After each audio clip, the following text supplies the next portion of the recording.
Assalamualaikum warahmatullahi wabarakatuh. Kami dari kelompok 6 akan memaparkan hasil diskusi kelompok kami dengan judul Pemikiran Ekonomi Islam Abu Ubaid, Yahya bin Umar, dan Al-Mawardi. Sebelumnya, saya akan memperkenalkan anggota kelompok 6. Yang pertama ada saya sendiri, Afri Andrisma Maya dengan NIM 41287. Yang kedua ada Rizky Amalia dengan NIM 4120100. Dan yang ketiga ada Erva Salwa Nahdiana dengan NIM 4120123. Baik, yang pertama saya akan memaparkan mengenai pemikiran ekonomi Islam Abu Ubaid, yaitu pada tahun 150 sampai 224 Hijriah. Biografi Abu Ubaid. Abu Ubaid bernama lengkap Al-Qasim bin Salam bin Miskin bin Said Al-Harawi Al-Asadi Al-Baghdad, yang dilahirkan di Bahran atau Harat di provinsi Khurasan, barat laut Afghanistan pada tahun 154 Hijriah dari ayah keturunan Bizantium Maula dari suku As. Nama aslinya Al-Qasim ibnu Salam ibnu Miskin ibnu Said Al-Asdi, dan wafat pada tahun 224 Hijriah di Mekah. Ia hidup semasa dengan imam besar seperti Imam Syafi'i dan Imam Hambali. Kesejajaran ini membuat Imam Ibnu Ubaid menjadi mujtahid mandiri yang dalam arti tidak dapat diidentikan dengan suatu mazhab tertentu. Pada masa pemerintahan Abbasiyah ini merupakan puncak kegemilangan umat Islam atau masa Renaissance.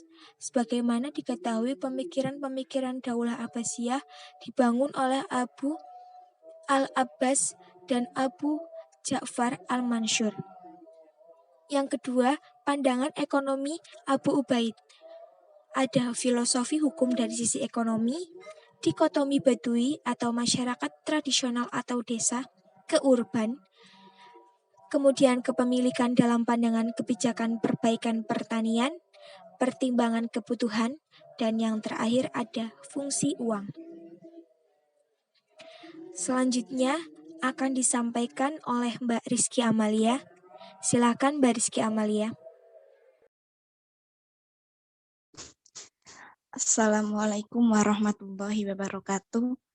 Saya Rizky Amalia dengan NIM 4120100. Saya akan melanjutkan presentasi dari Mbak Afriyanti. Pemikiran ekonomi Yahya Ibnu Umar tahun 213 sampai 289. Biografi Yahya Ibnu Umar. Yahya Ibnu Umar merupakan salah seorang fuqaha madhab Maliki.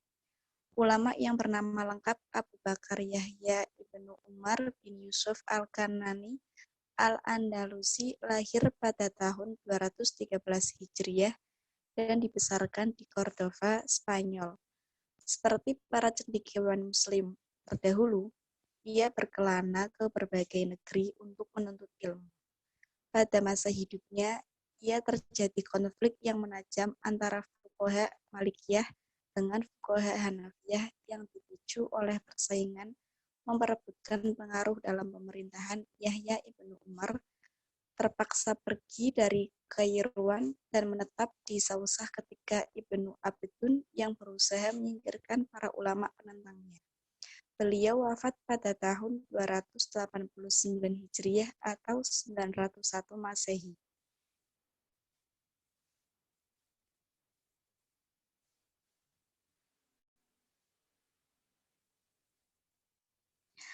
Kedua, pemikiran ekonomi Yahya Ibnu Umar. Menurut Yahya Ibnu Umar, aktivitas ekonomi merupakan bagian yang tak terpisahkan dari ketakwaan seorang Muslim kepada Allah Subhanahu wa Ta'ala. Hal ini berarti bahwa ketakwaan merupakan asas dalam perekonomian Islam, sekaligus faktor utama yang membedakan ekonomi Islam dengan ekonomi konvensional.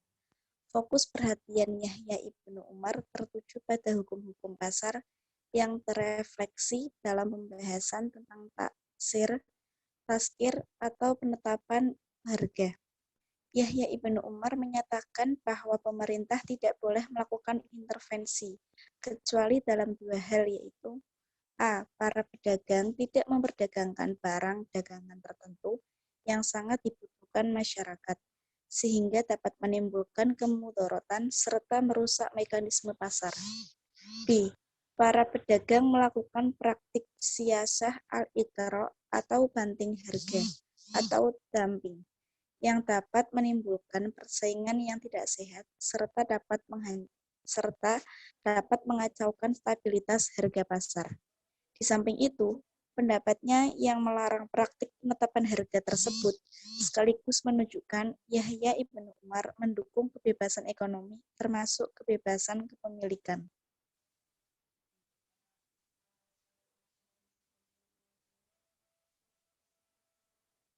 Baik, selanjutnya akan dibacakan oleh Mbak Erva Salwanah Diana.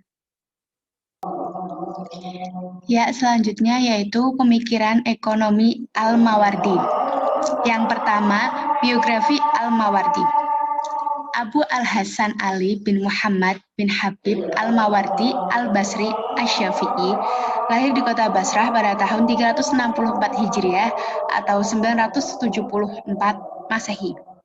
Setelah mengawali pendidikannya di kota Basrah dan Baghdad selama 2 tahun, ia berkelana ke berbagai negeri Islam untuk menuntut ilmu.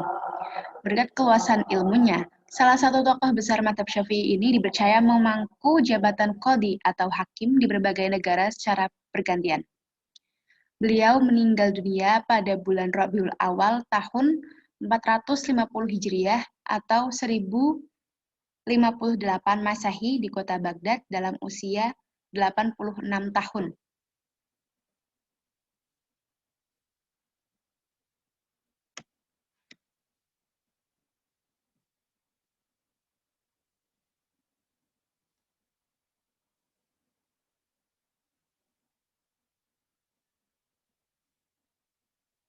Yang kedua yaitu pemikiran ekonomi Al-Mawardi.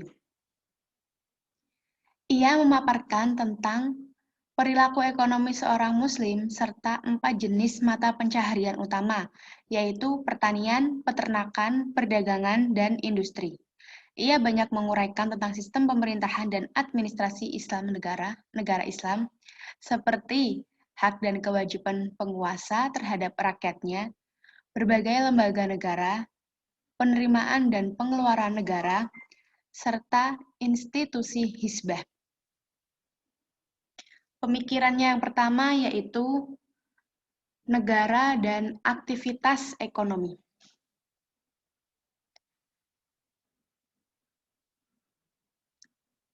Al-Mawardi menegaskan bahwa negara wajib mengatur dan membiayai pembelanjaan yang dibutuhkan oleh layanan publik, karena setiap individu tidak mungkin membiayai jenis layanan tersebut. Yang kedua, perpajakan. Sebagaimana trends pada masa klasik, masalah perpajakan ini juga tidak luput dari perhatian Al-Mawardi. Menurutnya, penilaian atas haraj harus bervariasi sesuai dengan faktor-faktor yang menentukan kemampuan tanah dalam membayar pajak, yaitu kesuburan tanah, jenis tanah, dan sistem irigasi. Tentang metode penerapan haraj, Al-Mawardi menyarankan untuk menggunakan salah satu dari 3 metode yang pernah diterapkan dalam sejarah Islam, yaitu yang pertama metode misahah.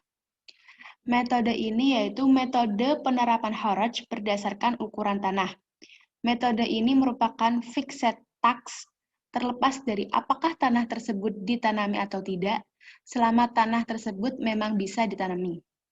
Yang kedua, metode penetapan haraj berdasarkan ukuran tanah yang ditanami saja. Dalam metode ini, tanah subur yang tidak dikelola tidak masuk dalam penilaian objek haraj.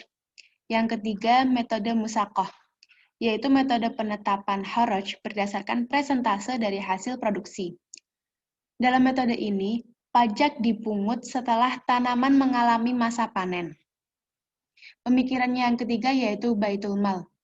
Al-Mawardi mengatakan bahwa untuk membiayai belanja negara dalam rangka memenuhi kebutuhan dasar setiap warganya, negara membutuhkan lembaga keuangan negara atau Baitul Mal yang didirikan secara permanen.